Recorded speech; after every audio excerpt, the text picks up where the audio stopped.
रास्ते में बेहोश हुई एक विधवा लड़की। फिर करोड़पति लड़के ने जो किया देखकर सब रो पड़े। नमस्ते दोस्तों, यह कहानी मुंबई शहर की है।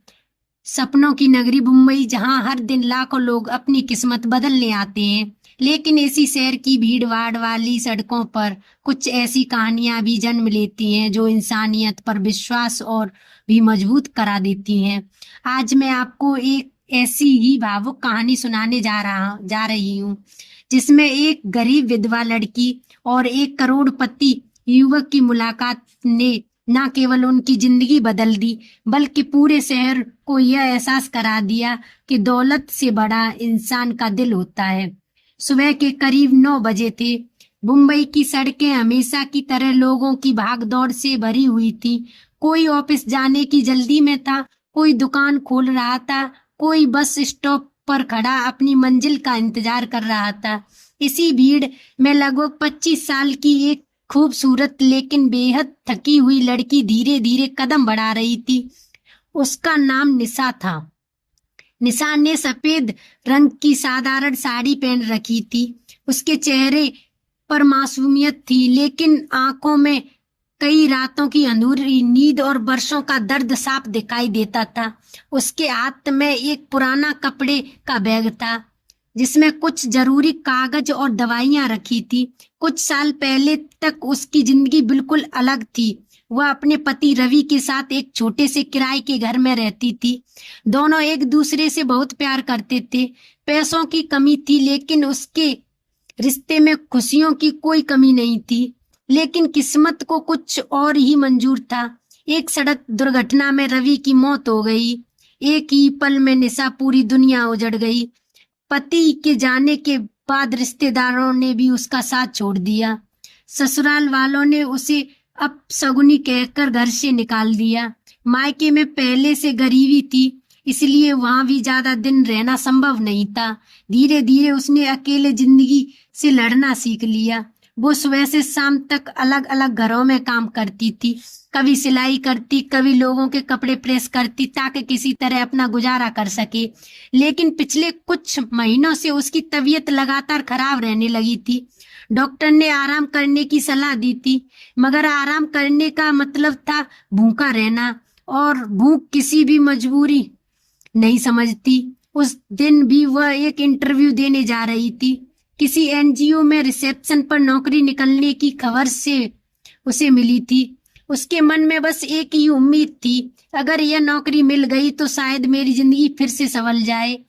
वह भगवान का नाम लेते हुए धीरे धीरे सड़क पार करने लगी। तेज धूप थी। सुबह से उसने सिर्फ एक गिलास पानी पिया था। कई दिनों से ठीक से खाना भी नहीं खाया था। चलते चलते उसकी आंखों के सामने अंधेरा छाने लगा। उसने खुद को संभालने की कोशिश की, लेकिन अगले ही पल उसके हाथ से बैग छूट गया। उसके कदम लड़खड़ाए और वह सड़क के बीचों बीच बेहोश होकर गिर पड़ी। चारों तरफ अफरा तफरी मच गई। कुछ लोग रुककर देखने लगे। किसी ने कहा, लगता है भूख से गिर गई। दूसरे ने हंसते हुए कहा, रोज का ड्रामा है, भीख मांगने का नया तरीका होगा। एक महिला बोली, कोई एम्बुलेंस बुलाओ। लेकिन सिर्फ बोलने वाले बहुत थे, मदद करने वाला कोई नहीं। उसी समय सड़क पर काले रंग की एक शानदार BMW कार आकर धीरे से रुकी। कार से लगभग 28 साल का एक स्मार्ट युवक उतरा। उसका नाम सोनू था। सफेद शर्ट, नीली पैंट, हाथ में महंगी घड़ी और चेहरे पर आत्मविश्वास। लेकिन उसकी सबसे बड़ी पहचान उसकी दौलत नहीं, बल्कि उसका संस्कार था। मुंबई के बड़े उद्योगपति में उसका नाम सम्मान से लिया जाता था। उसकी कई कंपनियां थी, सैकड़ों लोग उसके यहाँ काम करते थे। लेकिन वह हमेशा अपने कर्मचारियों से कहता था, किसी इंसान की पहचान उसके कपड़ों से नहीं, उसके हालात से होती है। जैसे ही उसकी नजर सड़क पर गिरी हुई निशा पर पड़ी, तो बिना एक पल गवाए उसकी तरफ दौड़ पड़ा। वो घुटनों के बल बैठ गया। धीरे से उसने निशा की नब्ज देखी। सांस चल रही थी। उसने तुरंत अपने ड्राइवर से कहा, जल्दी पानी लाओ और एम्बुलेंस को फोन करो। भीड़ में खड़े कुछ लोग हैरान होकर उसे देखने लगे। एक आदमी बोला, साहब छोड़िए, ऐसी औरतें रोज गिरती रहती हैं। सोनू ने उसकी तरफ देखा। उसकी आवाज बिल्कुल शांत थी। अगर यह आपकी बहन होती तब भी क्या यही करते? वो आदमी शर्म से सिर झुका गया। सोनू ने अपनी कार से मिनरल वाटर निकाला। उसने रूमाल को हल्का गीला करके निशा के चेहरे पर रखा। कुछ ही सेकंड बाद निशा ने धीरे से आंखें खोली। सामने एक अनजान युवक को देखकर वह घबरा गई। मैं कहाँ हूँ? सोनू मुस्कुराया। आप सुरक्षित हैं। निशा उठने की कोशिश करने लगी। मुझे जाने दीजिए, मुझे नौकरी के लिए इंटरव्यू में पहुंचना है। लेकिन जैसे ही वह उठी फिर चक्कर आने लगा। सोनू ने उसे संभाल लिया। पहले अस्पताल चलिए। नहीं, निशा ने घबरा कर कहा। मेरे पास इलाज के पैसे नहीं है। यह सुनकर सोनू की आंखें भर आईं। उसने धीरे से कहा, आज से आपको अपने इलाज की चिंता कभी नहीं करनी पड़ेगी। निशा ने पहली बार गौर से उसकी तरफ देखा। उसे समझ नहीं आ रहा था कि यह अमीर युवक आखिर उसकी इतनी मदद क्यों कर रहा है। वह धीमी आवाज में बोली, आप मुझे जानते भी नहीं। सोनू ने मुस्कुराकर जवाब दिया, इंसानियत पहचान के बाद नहीं, दिल से निभाई जाती है। इतने में एम्बुलेंस पहुंच गई। डॉक्टर ने निशा को स्ट्रेचर पर लिटाया। सोनू भी उनके साथ अस्पताल चला गया। अस्पताल पहुंचते ही डॉक्टरों ने जांच शुरू कर दी। करीब आधे घंटे बाद डॉक्टर बाहर आए। उन्होंने सोनू से कहा, घबराने की बात नहीं है। कई दिनों से ठीक से खाना नहीं खाने और कमजोरी की वजह से ये बेहोश हुई थी। कुछ दिन आराम और अच्छा भोजन मिल जाए तो ठीक हो जाएंगी। सोनू ने राहत की सांस ली। उसने तुरंत अस्पताल का पूरा खर्चा जमा कर दिया। डॉक्टर भी हैरान थे। उन्होंने पूछा, क्या यह आपके रिश्तेदार हैं? सोनू मुस्कुराकर बोला, नहीं, लेकिन इंसानियत का रिश्ता सबसे बड़ा होता है। डॉक्टर कुछ पल तक उसे देखते रह गया। उन्हें पहली बार लगा कि इस शहर में अभी भी ऐसे लोग हैं जो बिना किसी स्वार्थ के किसी अजनबी के लिए इतना कुछ कर सकते हैं। अस्पताल के कमरे में गहरा सन्नाटा पसरा हुआ था। खिड़की से आती हल्की धूप निशा के चेहरे पर पड़ रही थी। उसकी आंखों में अभी भी आंसू थे, लेकिन उन आंसुओं में पहली बार उम्मीद की एक छोटी सी किरण दिखाई दे रही थी। उसे विश्वास नहीं हो रहा था कि इस बड़े शहर में कोई अजनबी उसकी इतनी चिंता कर सकता है। दरवाजा धीरे से खुला। सोनू हाथ में ताजे फलों का डिब्बा और डॉक्टर की लिखी हुई दवाइयां लेकर कमरे में दाखिल हुआ। उसके चेहरे पर वही शांत मुस्कान थी। निशा ने उसे देखते ही उठने की कोशिश की। नहीं, सोनू ने धीरे से कहा, डॉक्टर ने आपको आराम करने को कहा है। निशा ने संकोच से पूछा, आप अभी तक गए नहीं? सोनू मुस्कुराया, जब तक यह यकीन ना हो जाए कि आप पूरी तरह ठीक हैं मैं कैसे जा सकता हूँ। निशा की आंखें फिर भर आईं। वह धीमी आवाज में बोली, आज तक किसी ने मेरे लिए इतना नहीं किया, यहाँ तक कि अपने भी साथ छोड़ गए। सोनू ने कुर्सी खींचकर उसके पास बैठते हुए कहा, अगर आप बताना चाहें तो अपनी कहानी मुझे बता सकती हैं। कभी कभी दर्द बांटने से हल्का हो जाता है। कुछ पल तक निशा चुप रही। फिर उसने अपनी जिंदगी का हर सच बताना शुरू किया। अपने पति रवि से मुलाकात, उनकी छोटी सी खुशहाल दुनिया, अचानक हुआ सड़क हादसा, पति की मौत, ससुराल वालों का तिरस्कार, समाज की कठोर बातें और अकेले संघर्ष करते हुए दिन जीने की कोशिश। सोनू बिना कुछ बोले सब सुनता रहा। जब निशा की बात खत्म हुई तो कमरे में कुछ क्षणों के लिए गहरा सन्नाटा छा गया। सोनू ने धीरे से कहा, आपने बहुत कुछ सहा है, लेकिन एक बात याद रखिए, जिस इंसान ने इतने दुख सहकर भी हार नहीं मानी, उसे कोई भी मुश्किल हमेशा के लिए नहीं रोक सकती। निशा ने पहली बार हल्की सी मुस्कान दी। उसी समय डॉक्टर कमरे में आ गए। उन्होंने रिपोर्ट देखते हुए कहा, जब हालात पहले से बेहतर हैं तो 3 दिन आराम, पौष्टिक खाना और तनाव से दूर, बस यही दवा है। डॉक्टर के जाने के बाद सोनू ने पूछा, अस्पताल से छुट्टी मिलने के बाद आप कहाँ जाएंगी? निशा ने सिर झुका लिया। अपने छोटे से किराए के कमरे में, अगर मकान मालिक ने अभी तक सामान बाहर ना फेंका हो। पिछले 2 महीने का किराया भी नहीं दे पाई मैं। यह सुनकर सोनू कुछ क्षण चुप रहा। फिर उसने कहा, अगर आपको बुरा ना लगे तो मेरी एक संस्था है जहाँ जरूरतमंद महिलाओं को नौकरी, रहने की जगह और प्रशिक्षण दिया जाता है। जब तक आप अपने पैरों पर पूरी तरह खड़ी नहीं हो जाती वहां रह सकती हैं। निशा हैरान रह गई, क्या सच में ऐसी जगह है?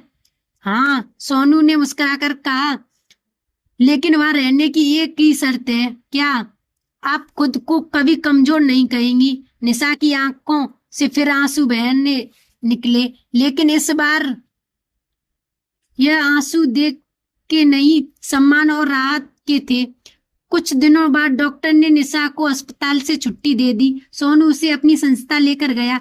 वहां कई ऐसी महिलाएं रहती थीं जिन्होंने जीवन में बहुत दुख झेले, लेकिन अपने पैरों पर खड़ी होने की कोशिश कर रही थी। शुरुआत में निशा बहुत चुप रहती थी। वह किसी से ज्यादा बात नहीं करती थी। उसे हर पल यही डर रहता था कि कहीं यह खुशी भी उससे छिन ना जाए। एक दिन संस्था की एक बुजुर्ग महिला उसके पास आई और बोली, बेटी, बीता हुआ कल बदल नहीं सकता, लेकिन आने वाला कल तुम्हारे हाथ में है। उन शब्दों ने निशा के दिल को छू लिया। धीरे धीरे उसने कंप्यूटर चलाना सीखा, लोगों से बात करना सीखा और अपने अंदर खोया हुआ आत्मविश्वास फिर से पा लिया।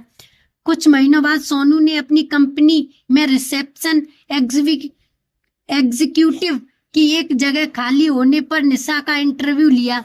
उसने किसी तरह की सिफारिश नहीं की। उसने कहा, तुम्हें यह नौकरी अपनी मेहनत से जीतनी होगी। निशा ने पूरे आत्मविश्वास के साथ इंटरव्यू दिया और अपनी योग्यता के दम पर नौकरी हासिल कर ली। पहले दिन जब वह कंपनी पहुंची तो उसकी आंखें भर आईं। उसे याद आया कि कुछ महीने पहले वही लड़की भूख और कमजोरी से सड़क पर बेहोश होकर गिर गई थी और आज वह सम्मान के साथ नौकरी करने आई है। कंपनी के कर्मचारी भी निशा के व्यवहार से प्रभावित थे। वह हर किसी से सम्मान से बात करती थी। उसकी मुस्कान पूरे ऑफिस का माहौल बदल देती थी। एक दिन ऑफिस की कैंटीन में उसने देखा कि एक सफाई कर्मचारी चुपचाप कोने में बैठकर सूखी रोटी खा रहा है। निशा उसके पास गई और अपना टिफिन उसके साथ बांट दिया। दूर खड़े सोनू ने यह दृश्य देखा तो उसके चेहरे पर गर्व भरी मुस्कान आ गई। उसे महसूस हुआ कि जिस इंसान की उसने मदद की थी वही इंसान अब दूसरों की मदद करने लगा था। समय बीतता गया। एक दिन सोनू ने पूरी कंपनी के सामने घोषणा की कि उनकी संस्था अब विधवा और बेसहारा महिलाओं के लिए एक नया प्रशिक्षण केंद्र खोलेगी और उसकी जिम्मेदारी निशा संभालेगी। पूरा हॉल तालियों से गूंज उठा। निशा मंच पर पहुंची। उसकी आंखों में आंसू थे। उसने कहा, कुछ महीने पहले मेरे पास जीने की कोई वजह नहीं थी। लोग मुझे बोझ समझते थे, लेकिन एक इंसान ने मुझे दया नहीं सम्मान दिया। उसी सम्मान ने मेरी जिंदगी बदल दी। उसने सोनू की ओर देखा। अगर उस दिन इन्होंने भी बाकी लोगों की तरह मुझे अनदेखा कर दिया होता तो शायद आज मैं इस दुनिया में नहीं होती। पूरा हॉल भावुक हो गया। कुछ दिनों बाद वही सड़क जहां कभी निशा बेहोश होकर गिरी थी फिर लोगों से भरी हुई थी। इस बार एक बुजुर्ग आदमी अचानक चक्कर खाकर गिर पड़ा। भीड़ फिर इकट्ठा हो गई, लेकिन इस बार सबसे पहले दौड़कर जो व्यक्ति पहुंची वह निशा थी। उसने तुरंत एम्बुलेंस को फोन किया, पानी पिलाया और बुजुर्ग का हाथ थाम कर बोली, घबराइए मत, सब ठीक हो जाएगा। सोनू दूर खड़ा यह सब देख रहा था। उसकी आंखों में संतोष था। उसे समझ आ गया था कि इंसानियत का जो दीपक उसने जलाया था अब उसकी रोशनी आगे बढ़ चुकी थी। कुछ महीनों बाद संस्था की नई इमारत का उद्घाटन हुआ। मुख्य द्वार पर एक पंक्ति लिखी थी, किसी की मदद करने के लिए अमीर होना जरूरी नहीं, इंसान होना जरूरी है। उस दिन सैकड़ों विधवा और जरूरतमंद महिलाओं को रोजगार, प्रशिक्षण और नई शुरुआत का अवसर मिला। समारोह के अंत में एक छोटी बच्ची मंच पर आई और निशा को फूलों का गुलदस्ता देते हुए बोली, दीदी, मैं भी बड़ी होकर आपकी तरह लोगों की मदद करूंगी। यह सुनकर वहां मौजूद हर व्यक्ति की आंखें नम हो गई। सोनू ने आसमान की ओर देखा और मन ही मन कहा, भगवान, अगर हर इंसान दूसरे इंसान का दर्द समझने लगे तो इस दुनिया में कोई अकेला नहीं रहेगा। निशा ने मुस्कुराते हुए जवाब दिया, आज मुझे समझ आ गया कि सच्चा रिश्ता खून का नहीं, इंसानियत का होता है। दोनों ने मिलकर उस संस्था को और आगे बढ़ाया। वर्षों बाद भी लोग उस दिन को याद करते थे जब मुंबई की सड़क पर एक बेहोश विधवा लड़की की मदद करने के लिए एक करोड़पति युवक अपनी कार से उतरा था। किसी ने उस समय नहीं सोचा था कि वही छोटी सी मदद हजारों लोगों की जिंदगी बदलने वाली मिसाल बन जाएगी। कहते हैं भगवान हर बार स्वयं धरती पर नहीं आते, कई बार वे किसी इंसान के रूप में हमारी जिंदगी में उम्मीद बनकर आते हैं और उस दिन निशा के लिए वह उम्मीद सोनू था। दोस्तों, आपको यह कहानी कैसी लगी? अगर आप इस सड़क पर मौजूद होते हैं तो क्या आप भी निशा की मदद करते या भीड़ की तरह सिर्फ खड़े होकर देखते? अपनी राय हमें कमेंट में जरूर बताएं। अगर कहानी ने आपके दिल को छुआ हो तो लाइक करें, अपने दोस्तों और परिवार के